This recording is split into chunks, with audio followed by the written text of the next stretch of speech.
ஒரு சீமான் அவர்களுக்கு வீட்டு வாசல்ல ஒட்ட வேண்டிய அவசியம் இல்லை என்பது என்னுடைய கருத்து. சரி, ஒட்டியாச்சு, அதை கிழிச்சிட்டாங்க.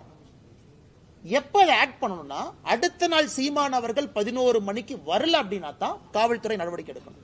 ஏன்னா நான் வீட்டுக்கு வந்தேன், நான் சம்மன் ஒட்டிட்டேன், காலைல 11 மணிக்கு வரணும்னு நான் சொல்லியிருக்கேன், நீ சம்மனை கிழிச்ச என்னமோ பண்ணிட்ட, அப்ப கிழிச்சாளுக்கு தெரியும் 11 மணின்னு.